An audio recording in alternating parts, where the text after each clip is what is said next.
바울 사도께서 쓰신 편지 13통 가운데 가장 현대적인 서신이 고린도전서, 고린도후서로 알려져 있습니다. 고린도전서, 고린도후서는 지금으로부터 2000년 전에 오늘날 그리스 지역이 고린도에 보낸 그런 편지 두 통인데 2000년이라는 시간을 뛰어넘고 또 그리스라고 하는 지역을 뛰어넘어서 여전히 오늘까지도 유효한 그런 말씀이라는 것이죠. 특별한 시간과 특별한 장소를 뛰어넘어서 여전히 교회 안에서 일어나는 그런 문제들을 다루기 때문에 고린도전서, 고린도후서는 가장 현대적인 서신들이다 이렇게 알려져 있습니다.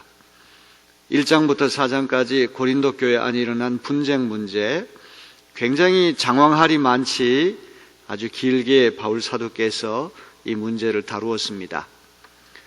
그래서 오늘부터 읽게 된 5장 1절부터 6장 마지막 절까지는 이 교회 안에서 일어난 음행 문제, 이 성적인 타락 문제를 바울 사도께서 다루고 있습니다. 자, 우리 5장 1절 말씀을 다 같이 한번 읽어볼까요? 너희 중에 심지어 음행이 있다 함을 들으니 그런 음행은 이방인 중에서도 없는 것이라 누가 그 아버지의 아내를 취하였다 하는도다. 음행이라고 하는 말은 헬라 말로 포르네이아라는 말이에요. 이 포르네이아라고 하는 말에서부터 포르노라고 하는 말이 파생했습니다. 이 포르네이아라고 하는 말의 원뜻은 매춘을 하다 이런 뜻입니다. 어떤 사창가에 찾아가가지고 돈을 주고 성적인 쾌락을 사는 행위, 이것을 포르네이아라고 하는 그런 말인데 시간이 지나면서 이 포르네이아는 모든 성적인 타락, 성적인 부도덕 행위를 일컫는 포괄적인 용어가 됐습니다. 제가 고린도전서 강해 설교하기 전에 고린도란 도시가 얼마나 타락한 도시인가, 성적으로 문란한 도시인가를 여러분에게 말씀드렸습니다. 그리스 남부 아가야 지역의 수도인 고린도는 상업과 무역이 번창한 도시입니다. 경제적으로 잘 나가는 도시였고 새로운 신흥 도시였기 때문에 한몫 잡으려고 하는 사람들이 전 세계적으로 밀려드는 그런 곳이 고린도였습니다. 거기다 고린도는 항구 도시이기 때문에 선원들이 많이 들락거립니다. 그러다 보니까 곳곳에 율락가들이 많이 생겼다는 것이죠. 그래서 그리스 말로 고린도인처럼 산다는 말이 코린디아 제스다이라고 하는 말인데, 이 코린디아 제스다이, 고린도 사람처럼 산다라고 하는 이 말이 음행을 일삼는다, 이 말과 똑같은 말이 됐다는 거죠. 누가 율락가를 들락거리면 저 사람 고린도처럼 인처럼 살아, 그게 곧 성적으로 부도덕한 삶을 산다는 말과 동의어가 됐다는 것이죠.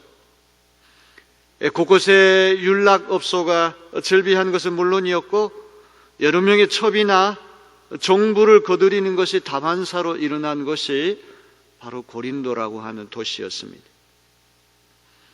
고린도 교 안에 들어온 교인들은 대부분이 이방계 신자들입니다. 어떤 유대교를 믿으면서 하나님을 공경하는 사람들이 아니라 완전히 세속 문화, 타락한 문화에 찌들린 사람들이 교회 안에 들어와서 교인이 됐습니다. 이제 교회 안에 들어오면 그들이 애습관을 청산하고 새 사람으로 거듭나야 되는데 교회 안에 들어와서도 옛날 문화를 청산하지 못하고 똑같은 삶을 산다는데 문제가 있는 거예요. 교회는 교회다운 길을 걸어가야 하고 세상과 뚜렷이 구분될 때에 교회는 가장 거룩하고 복된 곳이 될 수가 있어요. 세상에 성보다 더 아름다운 것이 어디 있습니까? 이 믿음, 교회보다 더 거룩한 것이 어디 있습니까? 가장 아름답고 거룩한 것이 우리가 잘못 생각하게 되면 가장 더럽고 가장 타락하고 추한 것이 될 수가 있는 거예요. 교회가 바른 믿음의 길을 걸어가게 되면 세상에 교회보다 더 아름다운 곳이 없지만 교회가 타락하게 되면 세속의 그 어떤 기관보다도 더 부패하고 더 추한 모습으로 일그러질 수가 있는 거예요. 성리라고 하는 것도 참 아름답고 황홀하고 찬란한 것이지만 이것이 인간의 부패한 본성, 타락한 본성에 휘말리게 되면 이것보다 더 추한 것은 없게 됩니다. 지금 바울 사도는 예배소라고 하는 곳에서 이 고린도 전서를 쓰고 있습니다. 지금 이 문제는 고린도에서 일어나지 않았습니까? 고린도에서 예배소까지는 천천리 멀리 떨어진 곳인데 오늘 5장 1절에 보니까 고린도 교회 안에서 일어난 음행 소문을 바울이 들었다 이렇게 되어 있어요. 글로의 집에 종들이 와서 분쟁 속에 이 소식을 전해줬는지 누가 전해줬는지 알 수 없지만 워낙 쇼킹하고 워낙 센세이션하는 문제이기 때문에 발 없는 말이 천리를 간다 이런 속담도 있는 것처럼 이것이 입소문을 타고 고린도에서부터 예배소에 있는 바울까지 들려졌다 이렇게 볼 수가 있습니다. 바울이 전해 들은 소식은 그렇고 그런 성적인 스캔들이 아니라 어떤 교인이 자기 아버지의 아내를 데리고 산다 이런 추문입니다. 여기 취한다, 가진다라고 하는 말이 헬라 말로 에케인이라고 하는 말인데 이 에케인이라고 하는 말의 뜻은 하룻밤 같이 잤다 이런 뜻이 아니라 아예 동거하면서 지속적인 성관계를 갖는다 이런 의미가 있다고 그래요. 자기의 계모는 의붓어머니입니다. 서모는 아버지의 첩을 얘기하는데 계모인지 서모인지는 알 수 없지만 이 아버지의 아내를 이제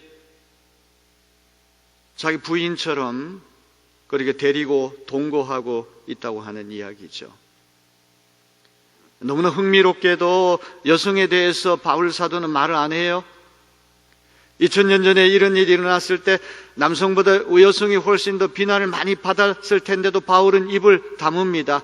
아마도 그 이유는 여성은 교인이 아니었을 것 같습니다. 이 여자를 데리고 사는 남자만 교인이고 여성은 교인이 아니기 때문에 남자 이야기만 하고 있습니다. 아버지에 대한 이야기도 하지 않습니다. 아버지가 죽었는지 이혼을 했는지 알 수 없어요. 그러나 아버지의 아내를 취했다는 사실이 공공연한 화제거리가 됐다는 사실에서 아마도 아버지가 살아있는 동안에 계모나 소모를 취했던 것 같습니다. 어머니가 아들을 유혹했는지 아들이 어머니를 유혹했는지도 알 수 없어요.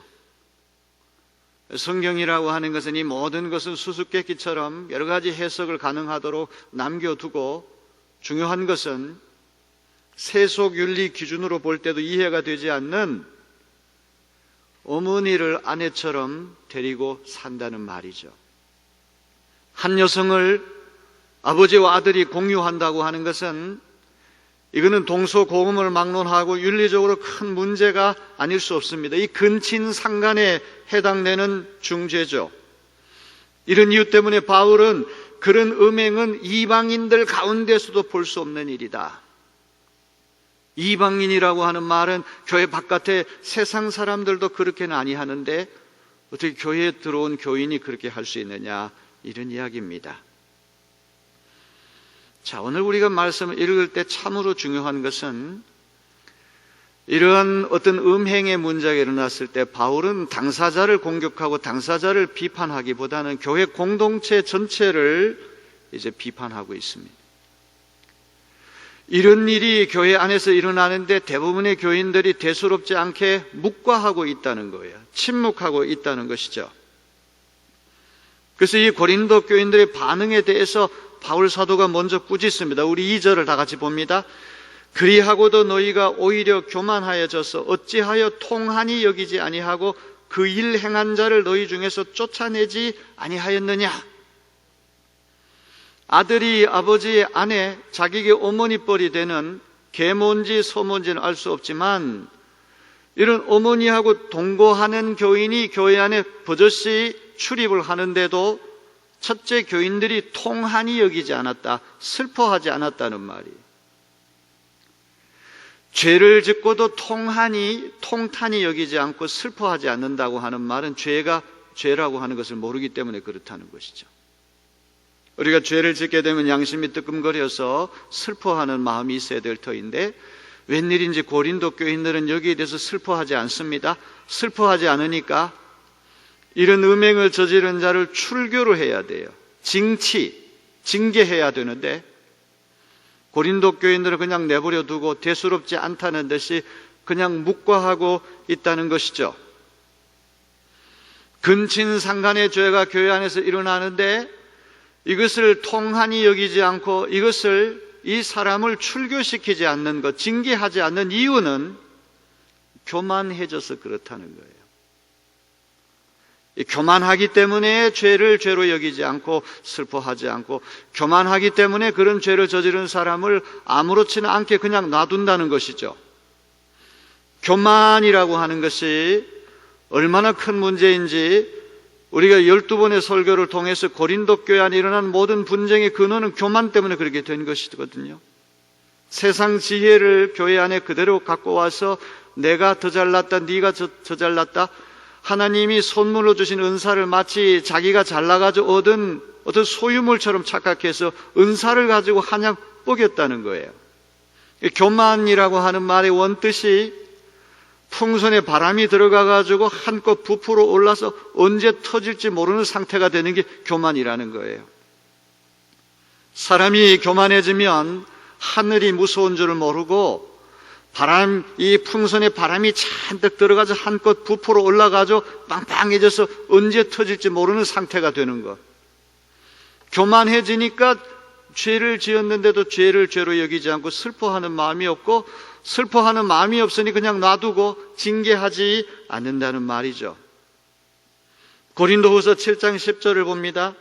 하나님의 뜻대로 하는 근심은 후회할 것이 없는 구원에 이르게 하는 회개를 이루는 것이요 세상 근심은 사망을 이루는 것이니라.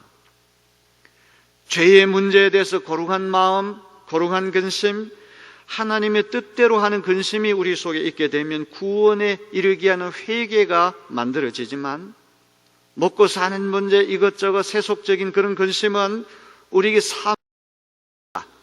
어느 우리의 근심은 거룩한 근심, 하나님의 뜻대로 하는 근심, 후회할 것이 없는 구원에 이르게 하는 회개를 이루는 그런 근심이 우리 안에 있게 되어야 할 줄로 믿습니다. 교인 한 사람이 자기 어머니를 데리고 동거를 하고 있어요. 그냥 하룻밤 어떤 동침한 그런 문제가 아니라 노골적으로 동거를 하고 있는데도 교인들은 이것을 통한히 여기지 않고 여기에 대해서 어떤 징계의 손도 쓰지 않는다는 말이죠. 모든 것이 올 스톱이 됐습니다. 그것은 교만 때문에 그렇게 됐다는 거예요. 죽음에 이르는 7가지 치명적인 죄에 대해서 제가 설교를 한 적이 있는데 이 7가지 죄 중에서 가장 무서운 죄, 가장 근원적인 죄가 교만의 죄라고 말씀하지 않았습니까? 이 교만의 죄라고 하는 건 무덤 속에 들어가기 직전까지도 우리를 따라붙는 무서운 죄라는 것이죠. 고린도 교인들이 세상 지혜를 자랑하고 온갖 은사를 풍요롭게 누리다 보니 풍선 안에 바람이 들어가서 언제 터질지 모를 정도로 빵빵하게 부풀어 오르는 상태가 되니까 그들 눈에는 성적 탈선 같은 건 눈에 들어오지 않았다는 것이죠. 작은 비행이라고 할지라도 공동체 전체에 심각한 영향을 미치기 마련인데 고린도 교인들은 배가 부르고 부요하고 지금 왕처럼 그렇게 행세를 하니까 자기들이 누리는 엄청난 영적인 은사에 비하면 교인 한 사람이 자기 어머니하고 동거하는 문제는 그다지 중요하지 않는 일이다. 이렇게 생각을 했던 것 같습니다. 자기들이 누리는 엄청난 은혜에 비하면 한 교인의 사생활에서 일어난 탈선 정도야 얼마든지 눈 감아줄 수 있다. 이런 생각을 하니까 슬퍼하지도 않고 출교해서 징계할 생각도 하지 않았다고 하는 것이죠. 근친상간의 죄라는 것은 구약의 율법도 금하고 세속 윤리도 부정하는 것인데 고린도 교회는 이런 일이 교회 안에 버젓이 일어나고 있음에도 불구하고 슬퍼하지도 않고 어떤 징계의 손도 쓰지 않았다는 것입니다. 근본적인 이유는 무엇입니까? 교만해졌기 때문에 그런 것이죠. 에베소서 5장 3절은 말씀합니다. 음행과 온갖 더러움과 탐욕은 너희 중에서 그 이름조차도 부르지 말라. 이는 성도에게 마땅한 바니라. 오늘 우리 이 말씀 마음에 잘 새겨 듣는 귀한 시간이 되기를 바랍니다. 고린도에서 일어난 음행 소식을 에베소에 있는 바울이 들은 다음에 훈계를 하는데, 이 훈계의 특징은 개인을 책망하기보다는 공동체 전체를 비판하고 있다는 것이죠. 아무리 그것이 개인의 사생활이고 작은 것이라고 할지라도 그 교인 한 사람의 비행이 공동체 전체에 심각한 영향을 미친다는 확신 때문에 그런 것입니다. 앞으로 우리가 살펴보겠지만 고린도전서 12장에 보면 그 유명한 교회론이 나오지 않습니까? 몸은 하나인데 이 몸을 이루고 있는 지체는 다양하다. 눈이 있고 코가 있고 귀가 있고 입이 있고 폐가 있고 간이 있고 수많은 장기가 기관이 한 몸을 이루듯이 교인 한 사람 한 사람은 각각 다양한 지체지만 그 지체들이 연합돼서 한 몸인 그리스도 공동체를 이룬다고 하는 유명한 말이죠. 손가락 하나의 문제는 손가락 하나의 문제가 아니라 몸 전체의 문제가 되는 거예요. 새끼발가락 하나가 고장이 나면 그 새끼발가락 하나의 아픔이 아니라 몸 전체의 아픔이 된다는 것이죠. 존 돈이라고 하는 영국 시인은 인간은 누구도 섬이 될 수 없다. No man is island. 아주 유명한 그러한 노래 했어요. 인간은 누구도 섬처럼 고립된 채로 살 수 없다고 하는 그런 이야기입니다. 이런 일이 일어나게 되면 교인들이 관심을 갖고 함께 슬퍼하고 여기에 대해서 교회가 악영향을 받지 않도록 조처를 취해야 되는데 이게 교만해져서 한껏 부풀어 올라서 그따위는 눈에 들어오지도 않고 그냥 묵과하고 간과하고 말았다는 이야기입니다. 1절로부터 5절 말씀은 이 번역하기가 굉장히 까다롭고 해석에도 많은 논란이 있는 그런 본문입니다. 저는 우리 평신도들에게까지 이런 복잡한 문제를 설교 몇 번이고 건너뛰고 그럴 생각하다가 그래도 제 양심상 어려운 문제라고 할지라도 회피하지 말고 그대로 한번 직면해보자. 그런 생각에서 3절로부터 5절을 고심하다가 헬라 원문에 가장 부합하게 번역한 것은 세번역이라는 그런 생각이 들어서 개역 개정을 읽지 않고 세번역으로 3절로부터 5절 말씀을 읽도록 하겠습니다. 나로 말하면 바울을 얘기합니다. 비록 몸으로는 떠나 있으나 지금 몸은 에베소에 있습니다. 고린도를 떠나서 에베소에 멀리 떨어져 있습니다. 하지만 영으로는 함께 있습니다. 참 아름다운 표현이에요. 바울 사도의 몸은 지금 고린도를 떠나서 에베소에 있지만 영은 고린도에 함께 있다는 거예요. 영이 왜 영입니까? 시간을 초월하고 공간을 초월하는 자유함이 있기 때문에 영이 아니겠습니까?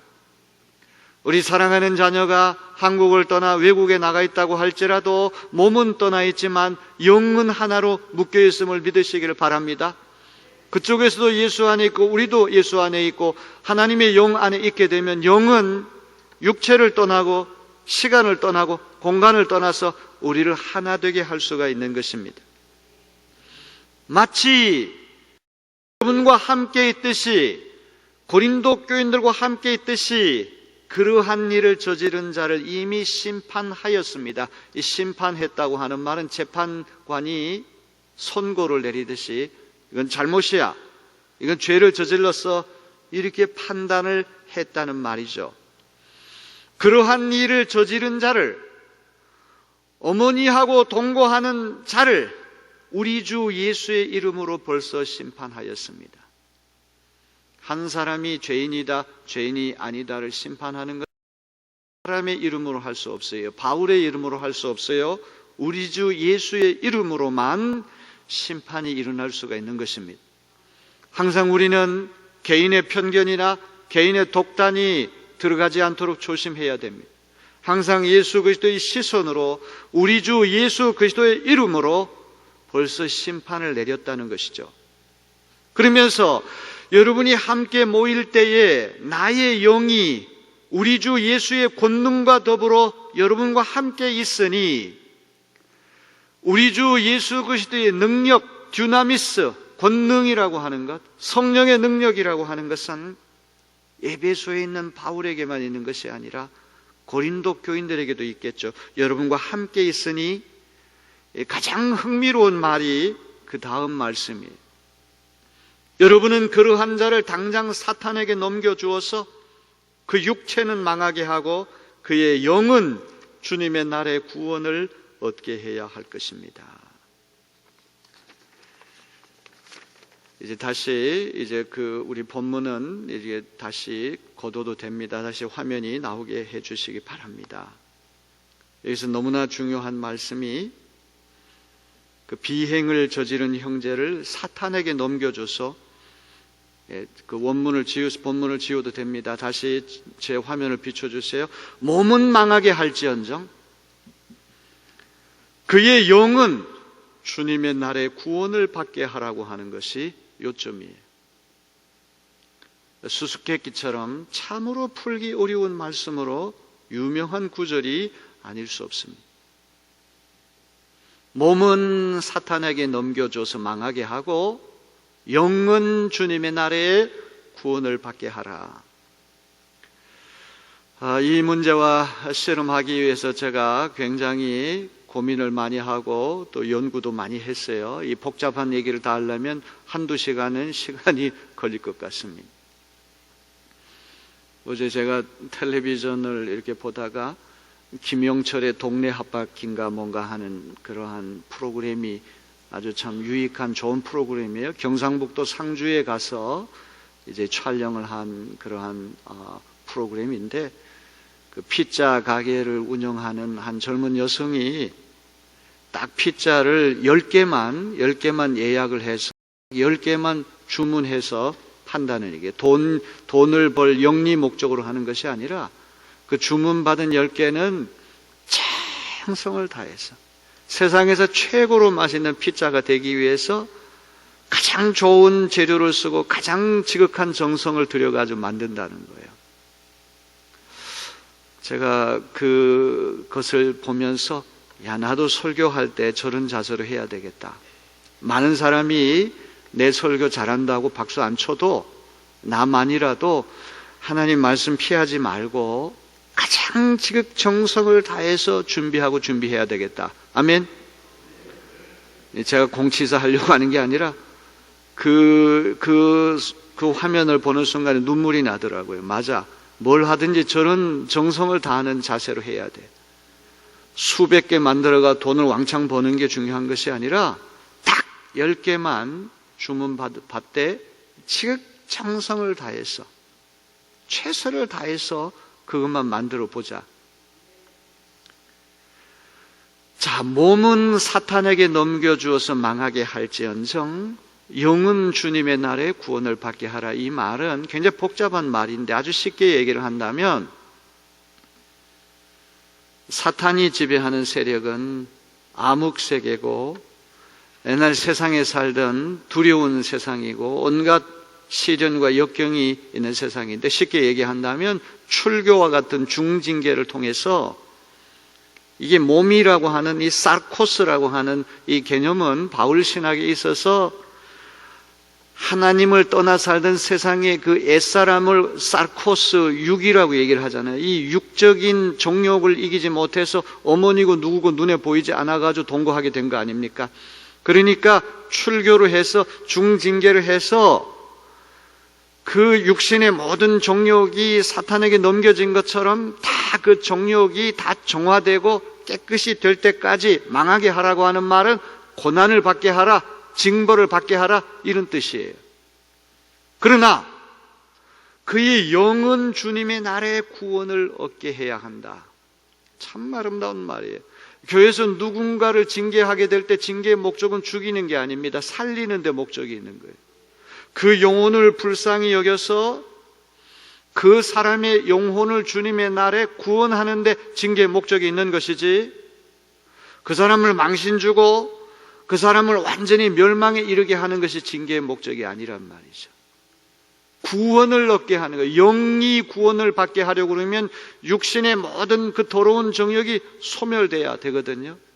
사탄에게 넘겨진 것처럼 육신의 정욕이 다 망해야지만 그런 어떤 퓨리파잉, 어떤 정화시키는 과정을 거칠 때에만 그의 영혼이 맑고 깨끗해져서 주님의 날에 구원을 받게 되는 것이죠.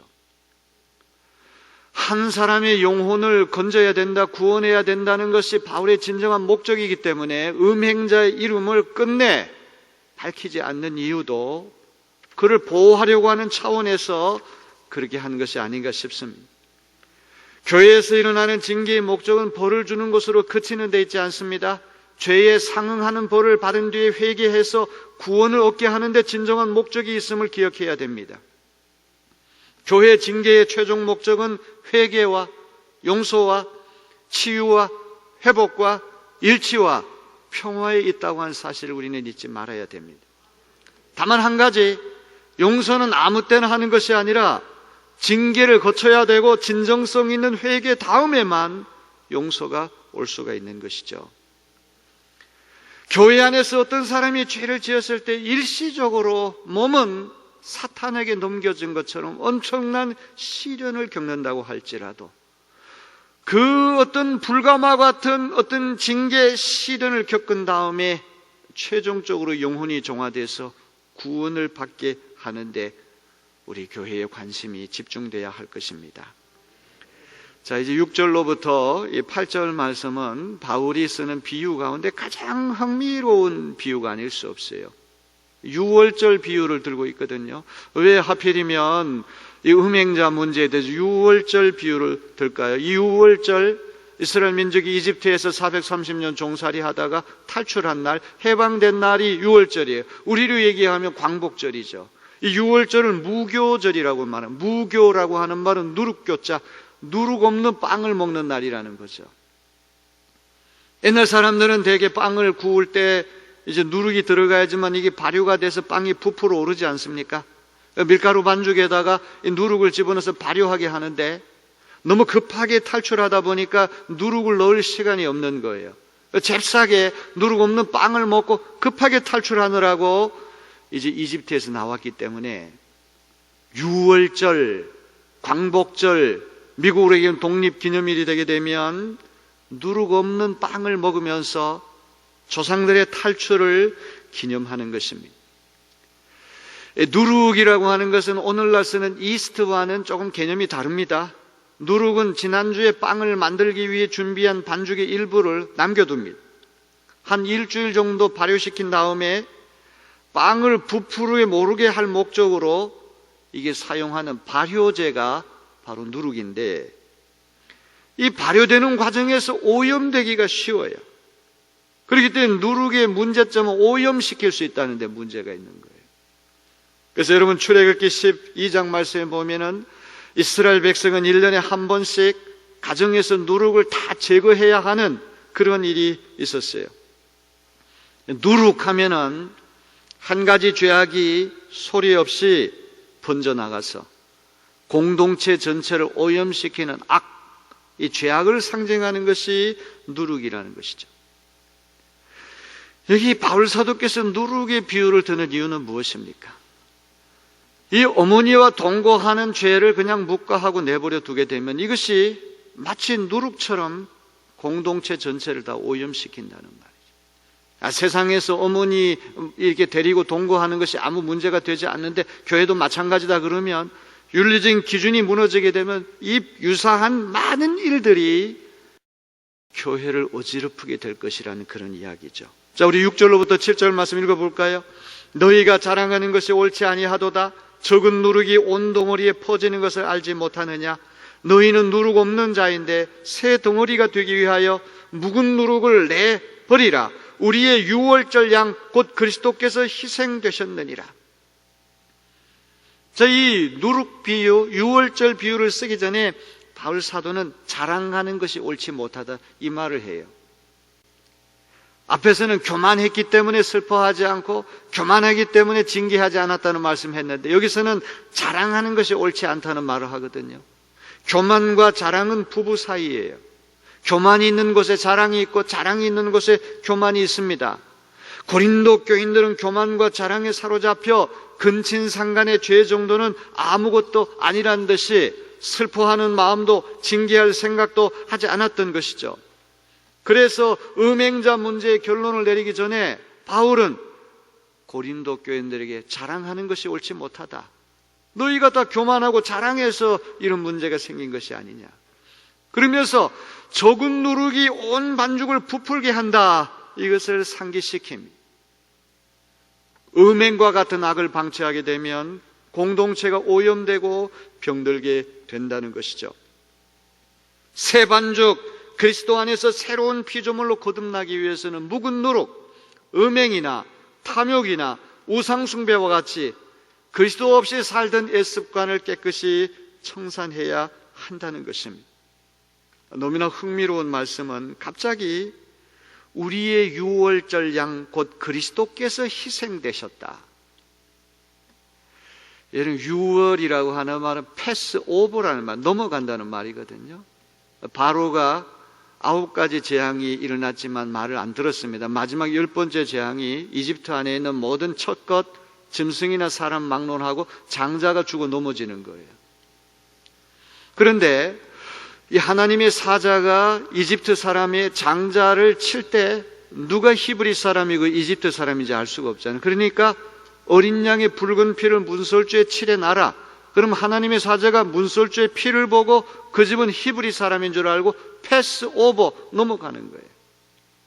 옛날 텔레비전에 보면 통과 그 퀴즈 할 때 그런 말 하지 않습니까? 통과. 문설주의 어린 양의 붉은 피가 칠해진 집안은 다 히브리 집안이 구원받은 날입니다. 넘어갑니다. 예수 그리스도께서 유월절에 희생되신 양이다. 이 말은 이제 예수 믿는 우리는 예수 그리스도의 십자가의 보배로운 피 때문에 하나님의 사자가 넘어가는 거예요. 어린 양의 붉은 피는 히브리 사람과 이집트 사람을 구별해주는 표식입니다. 십자가에 달리신 예수 그리스도 어린 양 그리스도의 피는 오늘 교회와 세상을 구별해주는 표식인 것을 믿으시기 바랍니다. 그리스도인과 비그리스도인을 구별해주는 것이 유월절 어린 양으로 희생당하신 예수 그리스도의 붉은 피라고 하는 것을 기억해야 됩니다. 붉은 피 때문에 그 집은 구원을 받았거든요. 붉은 피가 칠해졌다고 하는 것은 이집트 사람이 아니라 세상 사람이 아니라 하나님의 사람이라는 것이거든요. 유월절 어린 양 예수 그리스도의 붉은 피, 그 피를 갖고 있는 이들은 구별된 자란 말이죠. 세상과는 달라야 합니다. 세상 사람들은 어머니하고 동거하는 것이 근친상간의 죄임에도 불구하고 대수롭지 않게 여길지 모르지만 어린 양 대신 예수 그리스도의 붉은 피를 이마에 칠한 사람들은 그런 사람들과 구별된 삶을 살아야 한다. 이것이 바울 사도의 요점이에요. 자, 유월절 비유의 결론은 8절입니다. 우리 8절 다 같이 읽어봅니다. 이러므로 우리가 명절을 지키되 유월절 명절을 지키되 묵은 누룩으로도 말고 악하고 악의에 찬 누룩으로도 말고 누룩이 없이 오직 순전함과 진실함의 떡으로 하자. 묵은 누룩, 옛날 세상에서 하던 나쁜 버릇들이죠. 그걸로 하지 말고 유월절을 셀리브레이션, 이스라엘 민족이 이집트에서 종살이 하던 것을 청산하고 자유를 찾은 날, 구원의 날, 세상에 살면서 죄와 죽음에 권세했던 우리가 이제는 해방된 날, 구원받은 날, 이것을 우리가 지키되 더 이상 세상에 썩어져가는 구습을 쫓는 묵은 누룩을 하지 말고 악하고 악의에 찬 누룩으로 말고, 누구를 판단하고 징계할 때 저는 완전히 제거해야 되겠다, 끝장내야 되겠다, 앙심을 품고 악하고 악의에 찬 누룩으로도 말고 누룩이 없이 순전함과 진실함의 떡으로 하자. 성실의 누룩으로 삼아 누룩 없이 빚는 빵으로 지키자. 바울 사도께서 이렇게 말씀합니다. 자, 이 고린도전서 5장 6장 말씀은 이 권직 문제, 교회 안에서 일어나는 징계 문제와 관련돼서 오고 가는 세대의 이 표준이 되는 말씀이기 때문에 우리 귀담아 들어야 돼요. 개인주의가 만연한 시대에 징계보다 더 미묘하고 더 없을 것입니다. 교인 한 사람이 아무리 공공연한 비행을 저질렀다고 할지라도 그 문제를 거론하는 일조차 쉽지 않습니다. 다 똑같은 죄인인데 누가 누구를 심판할 수 있단 말인가? 비판받지 않으려면 비판하지 말라고 했는데 누구든지 죄 없는 사람이 먼저 돌로 치라고 해. 징계라는 말조차도 끄집어내지 못한 데는 다양한 변명거리가 있죠. 한 교회에서 내려서 아직 징계 중에 있음에도 불구하고 다른 교회에서 이를 알고서도 그 사람을 받아줌으로써 징계가 무색해질 때도 있어요. 징계와 관련돼서 이처럼 예민한 문제가 있음에도 불구하고 고린도 교회 안에서 발생한 근친상고와 같이 심각한 탈선의 경우 이 공동체 전체의 건강과 안녕을 위해서 불가피하게 출교와 같은 중징계를 결행해야 할 때가 있다는 말이죠. 이런 불가피한 결단을 내릴 때 교회가 어떤 정신으로 해야 되는가? 오고 가는 시대에 바울이 가르쳐주는 진리입니다. 벌을 내린다고 할지라도 동기와 목적은 어디까지나 당사자가 회개하고 변화돼서 구원을 얻게 하는 데 있습니다. 묵은 누룩이 반죽 전체를 오염시킬 수 있기에 교회가 순결과 거룩성을 보존하기 위해서 누룩을 제하듯이 심각한 죄에 대해서 단호한 조치를 내려야 할 때가 있습니다. 그때마다 우리는 악의와 악독이 아닌 성실과 진실, 과 진실함의 동기로 오직 예수 그리스도의 이름과 성령의 능력 안에서 그리해야 마땅한 줄로 믿습니다.